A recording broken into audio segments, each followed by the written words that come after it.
Charles Spurgeon, Os Tesouros de Davi, Salmo 1. Podemos considerar este salmo como o prefácio dos salmos, porque faz uma apresentação do conteúdo do livro todo.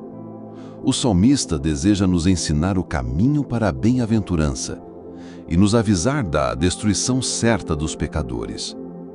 Este é o assunto do Salmo 1, que, sob certos aspectos, podemos vê-lo como o texto sobre o qual todos os salmos fazem um sermão divino. Sobre a divisão do salmo. Este salmo consiste em duas partes.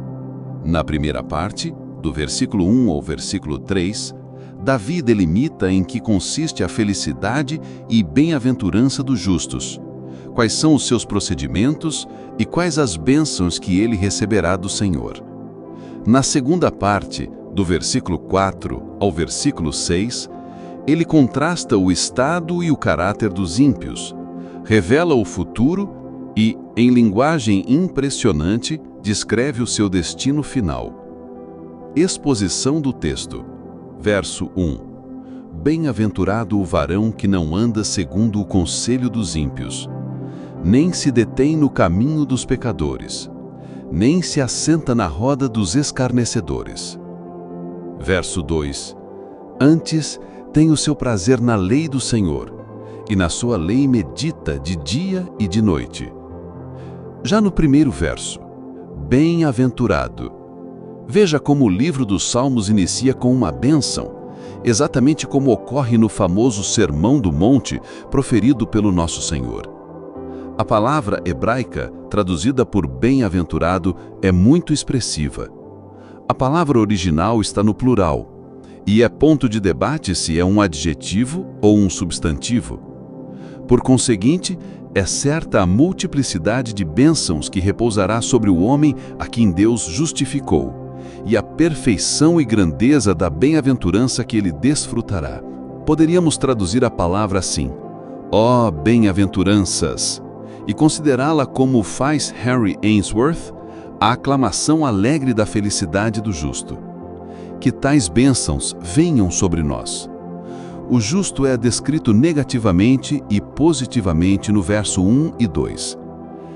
É o homem que não anda segundo o conselho dos ímpios, aceita conselhos mais sábios e anda segundo os mandamentos do Senhor, seu Deus. Para ele, os caminhos da salvação são os caminhos de paz e afabilidade. Os seus passos são ordenados pela palavra de Deus e não pelos truques astutos e artifícios malignosos de homens carnais. É marca de abundante graça interior quando mudamos o nosso andar e colocamos a impiedade longe de nossas ações. Note em seguida o que diz o texto: nem se detém no caminho dos pecadores. A companhia do justo é da mais sublime escolha. Embora pecador, agora é um pecador lavado pelo sangue, movido pelo Espírito Santo e de coração regenerado. Detendo-se na rica graça de Deus na congregação dos justos, ele não ousa se reunir com a multidão que comete o mal. E continua o texto: nem se assenta na roda dos escarnecedores. Ele não tem paz na zombaria dos ateus. Que os outros zombem do pecado, da eternidade, do inferno, do céu e do Deus eterno. Este homem aprendeu filosofia melhor que a dos infiéis, e tem o mais profundo sentimento da presença de Deus para suportar ouvir o nome santo ser blasfemado. A roda dos escarnecedores pode ser muito imponente, mas está muito perto das portas do inferno. Fujamos, pois.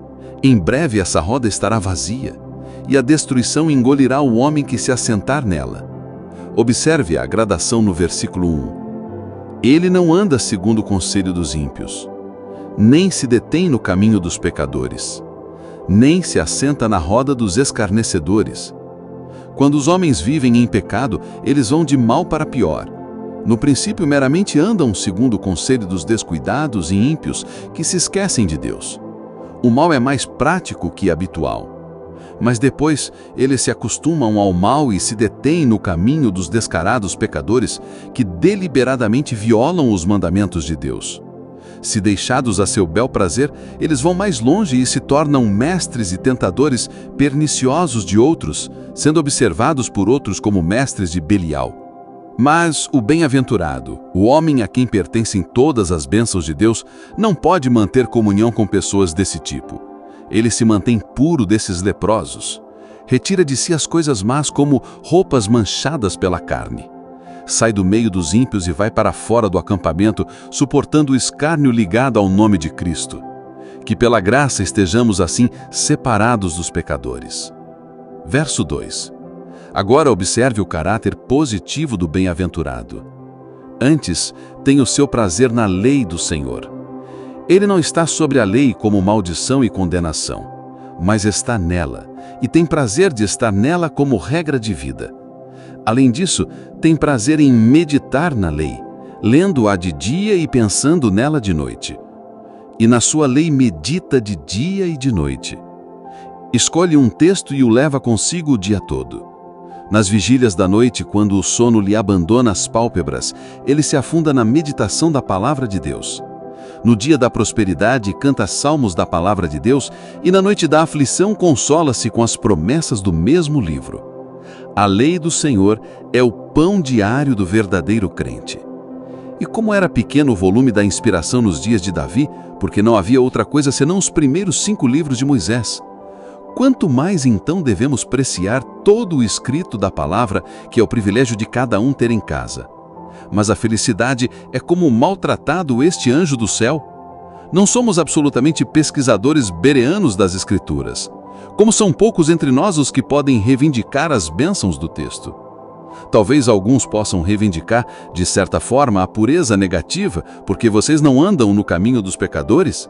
Mas permita-me uma pergunta. O seu prazer está na lei do Senhor? Você estuda a palavra de Deus? Você faz da Bíblia o seu auxiliar indispensável, sua melhor companhia e seu guia de hora em hora? Se as respostas não forem afirmativas, esta bênção não lhe pertence.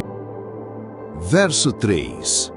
Pois será como a árvore plantada junto a ribeiros de águas, a qual dá o seu fruto na estação própria, e cujas folhas não caem, e tudo quanto fizer prosperará.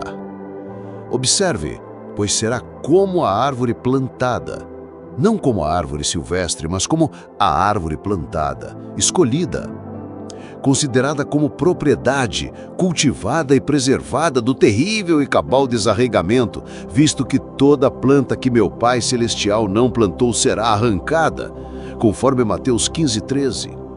Junto a ribeiros de águas, de forma que se um ribeiro secar, tem outro.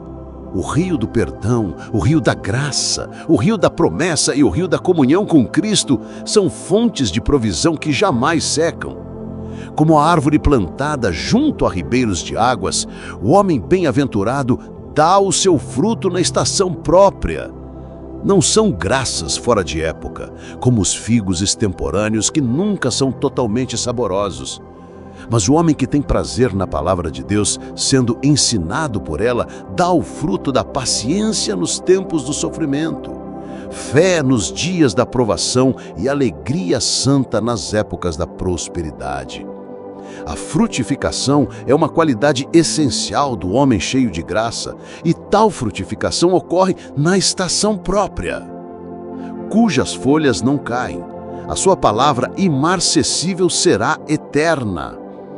Todas as suas pequenas ações de amor serão tidas em memória. Não são somente os frutos que serão preservados, mas também as folhas. Ele não perderá a beleza nem a fertilidade.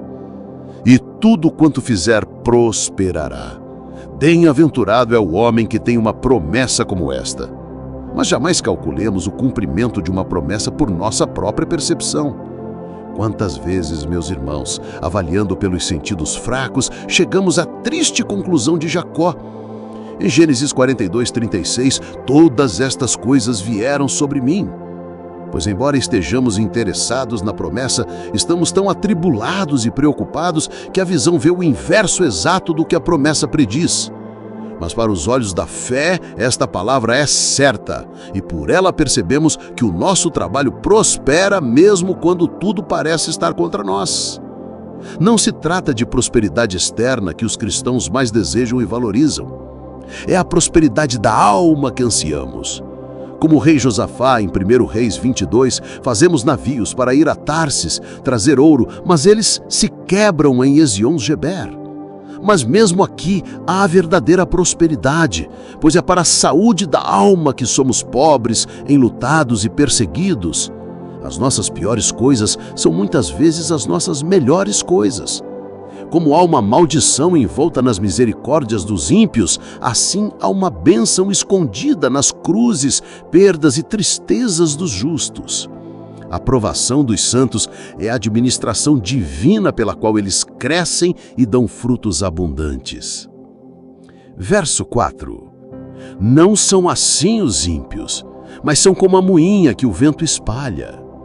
Chegamos agora à segunda divisão do Salmo. Neste versículo, o contraste do mau estado dos ímpios é empregado para realçar o colorido do quadro belo e agradável que o precede. A tradução mais enfática da Vulgata e da Septuaginta é: assim os ímpios não são, assim não. Com isso, temos de entender que todas as coisas boas ditas sobre os justos não são verdadeiras no caso dos ímpios. Como é terrível ter uma dupla negação nas promessas.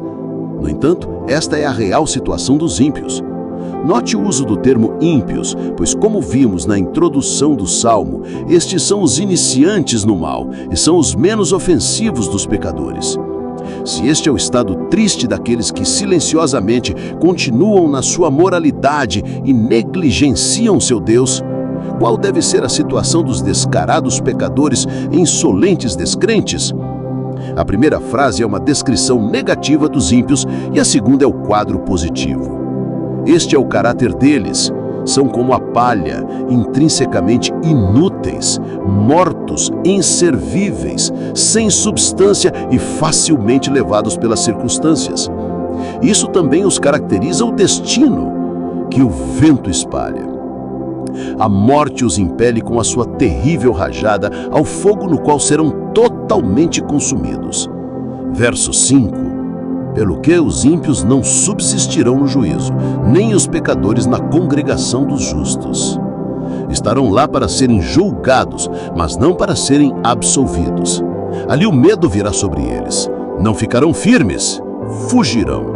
Não ficarão firmes em defesa própria, porque se envergonharão e serão cobertos com desprezo eterno. É muito bom os santos almejarem o céu, porque nenhuma homem habitará lá. É isso que o texto diz, nem os pecadores na congregação dos justos. Todas as nossas congregações na terra estão misturadas. Em toda igreja há demônios. O joio cresce nos mesmos sulcos que o trigo. Não há terra que já esteja completamente purgada do joio. Os pecadores se misturam com os santos como a escória se mistura com o ouro. Os preciosos diamantes de Deus ainda estão no mesmo campo que os pelicos. Os justos Ló são continuamente vexados deste lado do céu pelos homens de Sodoma. Alegremo-nos, pois, na universal Assembleia Igreja dos Primogênitos, que se diz em Hebreus 12, 22, não haverá meio de entrar uma única alma não regenerada. Os pecadores não podem viver no céu, eles estariam fora do seu elemento. É mais fácil os peixes viverem em árvores do que os ímpios no céu. O céu seria um inferno intolerável para os impenitentes, mesmo que tivessem a permissão de entrar. Mas tal privilégio jamais será concedido ao homem que perseverar nas suas iniquidades. Que Deus nos conceda ter um nome e um lugar nos átrios celestiais. Verso 6. Porque o Senhor conhece o caminho dos justos, mas o caminho dos ímpios perecerá. Ou como vemos mais detalhadamente em hebraico, o Senhor está conhecendo o caminho dos justos. Ele está constantemente olhando o caminho. Mesmo que muitas vezes esteja em névoa e escuridão, o Senhor o conhece. Quer esteja envolto em nuvens e tempestades de aflição, Ele o entende. Ele sabe o número dos fios de cabelo da nossa cabeça. Não vai permitir que o mal nos sobrevenha. Jó 23:10 diz, mas Ele sabe o meu caminho. Prove-me e sairei como ouro. Mas o caminho dos ímpios perecerá. Não só os ímpios perecem, mas também o seu caminho perecerá. Já observou isso? Os justos esculpem um nome na pedra, mas os ímpios escrevem a memória na areia. Os justos aram a terra e semeiam uma canhasca que nunca será totalmente colhida até que ele entre nas delícias da eternidade. Mas quanto aos ímpios, eles aram o mar, e ainda que apareça um traço brilhante atrás da quilha, as ondas o ignorarão e o lugar que o conheceu não o conhecerá mais para sempre. O próprio caminho dos ímpios perecerá. Se existir na memória, estará na recordação dos maus. O Senhor fará o nome dos ímpios apodrecer, tornar-se um fedor nas narinas dos bons e ser conhecido somente aos próprios ímpios por sua podridão. Que o Senhor limpe o nosso coração e o nosso caminho para escaparmos do destino dos ímpios e gozarmos a bem-aventurança dos justos.